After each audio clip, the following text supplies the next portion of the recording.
Hello दोस्तों, मैं दिनाथ ठाकुर अपने यूट्यूब चैनल में आप सभी का पुनः एक बार स्वागत करता हूं। दोस्तों, आज हम लोग ज्योग्राफिकल थॉट के सीरीज में रिटर महोदय से संबंधित काफ़ी महत्वपूर्ण ऑब्जेक्टिव प्रश्नों को देखेंगे जो आने वाले एग्ज़ाम के दृष्टिकोण से महत्वपूर्ण है। इसमें कुल हम लोग 15 प्रश्नों को देखेंगे। 15 प्रश्नों का मैं इसमें समावेश लेकर आया हूँ। साथ ही साथ प्रीवियस वीडियोज़ में हमारा कुल 200 प्लस ज्योग्राफिकल थॉट से संबंधित प्रश्न हैं, तो उन सीरीज़ को आप जरूर देखें जो डिस्क्रिप्शन बॉक्स पे लिंक दिया हुआ है।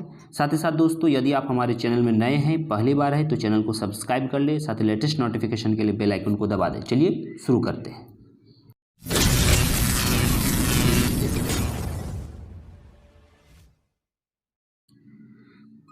पहला प्रश्न है, भूगोल के विकास की व्यावसायिक अवस्था का प्रारंभ हुआ। देखिए, पहला प्रश्न आज हमारा है कि भूगोल के विकास की व्यावसायिक अवस्था का प्रारंभ हुआ। हम लोग रिटर महोदय पढ़ रहे हैं, तो रिटर महोदय का बर्लिन विश्वविद्यालय में 1820 ईस्वी में प्रोफेसर बनना भूगोल के विकास का व्यावसायिक अवस्था का प्रारंभ माना जाता है। यानी कि हम कहें कि भूगोल के पहले प्रोफेसर बर्लिन विश्वविद्यालय के रिटर महोदय थे।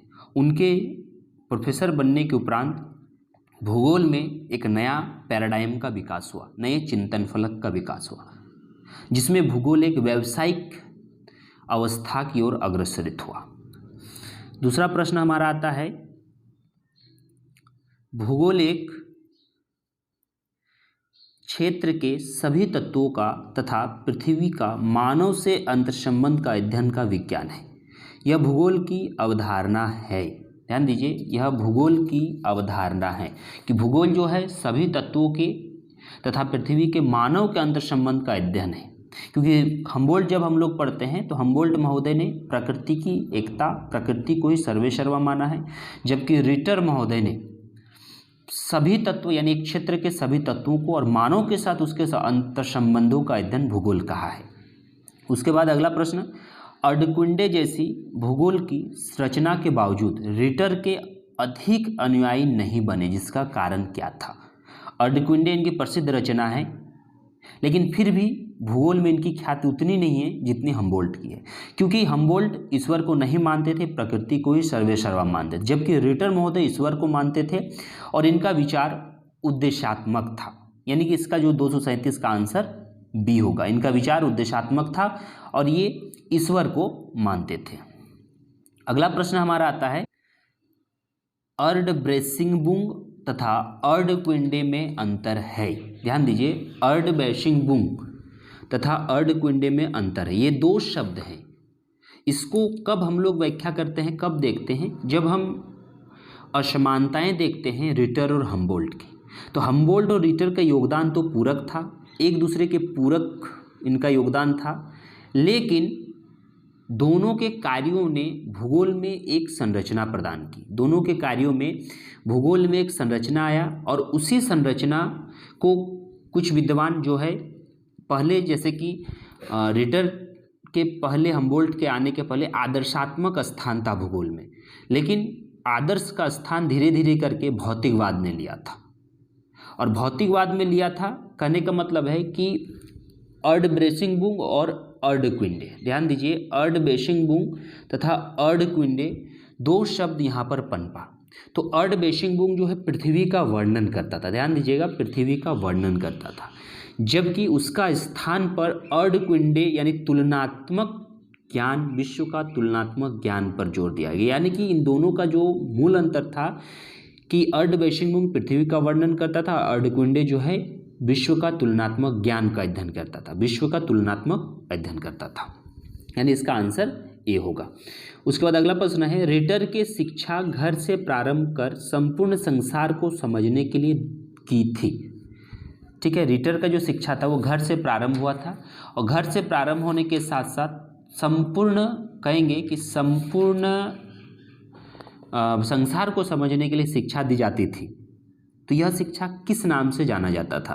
तो यह शिक्षा आप लोगों का पेस्टालॉजी के नाम से जाना। ये काफ़ी इंपॉर्टेंट प्रश्न है जो आने वाले एग्जाम के दृष्टिकोण से महत्वपूर्ण है।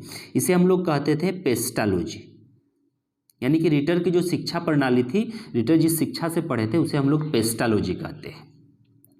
अगला प्रश्न हमारा आता है, रिटर के भौगोलिक चिंतन पर किसका प्रभाव पड़ा था, नहीं पड़ा था। ध्यान दीजिए, रिटर के भौगोलिक चिंतन पर किसका प्रभाव नहीं पड़ा था। रूसो, कांट, हम्बोल्ट, फास्टर या फिर सभी। तो यहाँ पे ध्यान दीजिएगा कि भौगोलिक चिंतन पर किसका प्रभाव नहीं पड़ा था। यहाँ मैंने जानबूझकर थोड़ा सा ऑप्शन में ऐसे कोई भी विद्वानों का नाम नहीं सेट किया है जो भूगोल पर यानी कि रिटर के भौगोलिक चिंतन पर प्रभाव नहीं पड़ा था। और रूसो का भी पड़ा था, यानी रूसो का विचारधारा जो था उस विचारधारा का प्रभाव आपका रिटर पर पड़ा। कांट का भी पड़ा, हम्बोल्ट का भी विचार पड़ा और फास्टर्स का भी विचार पड़ा। तो ये चारों विद्वान भौगोलिक चिंतन में रिटर को सहायक बने हैं, लेकिन ऐसा कोई भी विद्वान नहीं है जहाँ पर आपका इस क्वेश्चन का आंसर हो, इसीलिए मैंने इसको सेट किया नहीं था। ठीक है, तो यहाँ पे थोड़ा सा मैंने कहने का मतलब है कि किसका प्रभाव था, तो रूसो, कांट, हम्बोल्ट और फास्टर। अगला प्रश्न हमारा आता है, किस विद्वान के साथ ही भूगोल का विकास की व्यावसायिक अवस्था प्रारंभ हुई। तो हम सभी जानते हैं 1820 में रिटर जो है बर्लिन विश्वविद्यालय के प्रोफेसर बने और बर्लिन विश्वविद्यालय के प्रोफेसर बनने के उपरांत उनकी जो भौगोलिक अवधारणा थी वो व्यावसायिक अवस्था की ओर अग्रसर हुई। अगला प्रश्न हमारा आता है, अगला प्रश्न हमारा है काफी इंपॉर्टेंट है, रिटर महोदय ने भौगोलिक ज्ञान के प्रसार के लिए एक भौगोलिक समिति की स्थापना की। रिटर महोदय ने भौगोलिक ज्ञान के प्रसार के लिए एक भौगोलिक समिति का स्थापना की। जिसेलसाफ्ट फॉर अर्डक्विंडे, इसको कहते हैं जिसेलसाफ्ट फॉर अर्डक्विंडे स्थापना था। तो इसके स्थापना कब किया गया था, इसकी स्थापना की गई थी 1828 ईस्वी में। यानी कि 1828 में अपने भौगोलिक ज्ञान के प्रसार के लिए इन्होंने इसकी स्थापना की और 31 वर्ष तक इस संस्थान के हेड रहे, प्रेसिडेंट रहे और इन्होंने जर्मनी में भूगोल का मान बढ़ाया। चलिए अगला प्रश्न आता है, भूगोल में पहली बार मानव केंद्रित विचार को किसने स्पष्ट किया। तो भूगोल में पहली बार मानव केंद्रित विचार का स्पष्टीकरण रिटर महोदय ने किया है, क्योंकि हम्बोल्ट प्रकृति पर जोर देता था और रिटर जो है मानव और प्रकृति के अंतर संबंधों पर जोर देता था। तो रिटर और हम्बोल्ट की मृत्यु के बाद रेडजल आते हैं और उसके बाद डार्विन आते हैं। तो यहाँ पर ध्यान दीजिएगा कि यहाँ रिटर महोदय इसका आंसर होगा। इसके बाद अगला प्रश्न हमारा है, रिटर के जर्मन शब्द गेंजहिंड व्यक्त किया, जिसका अर्थ गेंजहिंड जो है ये गेंजहिट शब्द जो है ये रिटर ने व्यक्त किया था, जो काफ़ी इम्पॉर्टेंट शब्द है। ठीक है, जिसका अर्थ है प्राकृतिक प्रदेश। प्राकृतिक प्रदेश कहने का मतलब है संपूर्ण इकाई का इन्होंने व्याख्या की थी। ऐसी शब्द है जो होल शब्द के बारे में व्याख्या करता है और संपूर्ण शब्दों के बारे में व्याख्या करता है, यानी प्राकृतिक प्रदेश से संबंधित है ये। अगला हमारा आता है, रिटर की ईश्वर उद्देश्यवादी अवधारणा किस अवधारणा के बाद वैज्ञानिक माना जाने लगा। तो ये है आपका कि जैसे ही ईश्वर की, ध्यान दीजिएगा, ईश्वरवादी अवधारणा किस अवधारणा के बाद अवैज्ञानिक माना जाने लगा। तो ये आंसर है उद्विकास का सिद्धांत, जो डार्विन महोदय का है। डार्विन महोदय का जो सिद्धांत है ये ईश्वरवादी अवधारणा के विपरीत है और 1859 में यह अवधारणा आया। 1859 में डार्विन का जो है यह अवधारणा प्रचलित हुआ है, यह अवधारणा आया है और इसके आने से जो रिटर की जो अवधारणा थी अवैज्ञानिक हो गई, क्योंकि डार्विन ने विशाल प्रमाणों से अपना यह तर्क सत्य सिद्ध किया था कि प्रकृति की जो जितनी सारी घटनाएं हैं सभी कारण प्रभाव पर आधारित है। ध्यान दीजिएगा, जितनी सारी घटनाएं हैं ये सभी घटनाएं हमारा कारण प्रभाव पर आधारित था। तो कारण प्रभाव पर आधारित होने के कारण ये अवैज्ञानिक हो गया था। इसके बाद अगला प्रश्न हमारा आता है,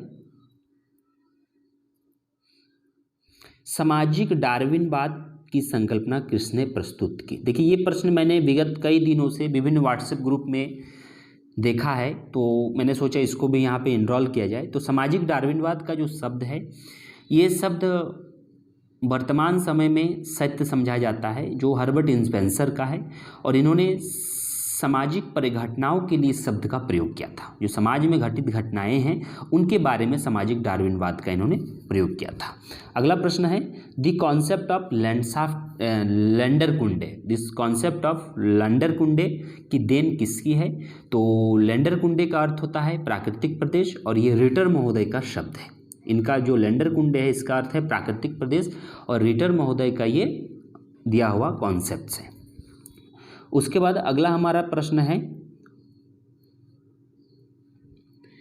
किस भूगोलवेता ने रिटर के पुस्तक अर्डक्विंडे के संदर्भ में कहा उसमें परिकल्पनाओं से प्रेक्षण की ओर नहीं, प्रेक्षण से प्रेक्षण की ओर बढ़ा गया है? ये हम्बोल्ट ने कहा था रिटर के अर्डक्विंडे के पुस्तक के संदर्भ में।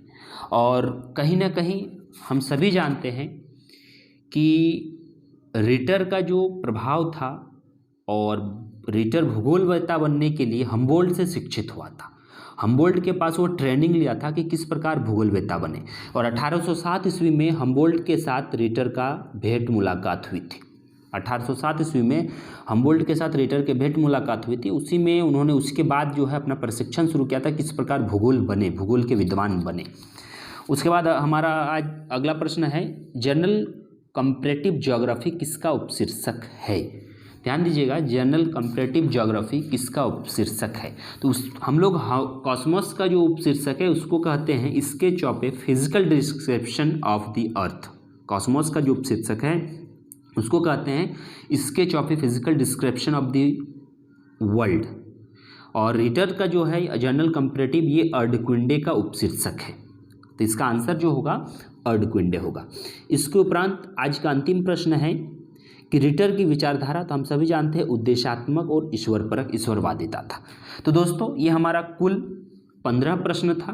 तो इसी प्रकार के प्रश्नों का सीरीज में आगे जो मॉडर्न ज्योग्राफिकल थॉट से संबंधित फ्रांसीसी स्कूल, जर्मन स्कूल, जितने भी हमारे स्कूल्स हैं, विचारधाराएं हैं, उनसे संबंधित मैं लाने का कोशिश करूंगा। तो दोस्तों आप हमारे चैनल में निरंतर इसी तरह बने रहें। साथ ही साथ आप चैनल में नए हैं, पहली बार हैं, तो हमारे चैनल को सब्सक्राइब कर लीजिए। साथ ही कमेंट बॉक्स पे ज़रूर बताएं कि आपको इस भूगोल से संबंधित किन वीडियो या फिर किस टॉपिक पर वीडियो चाहिए। धन्यवाद।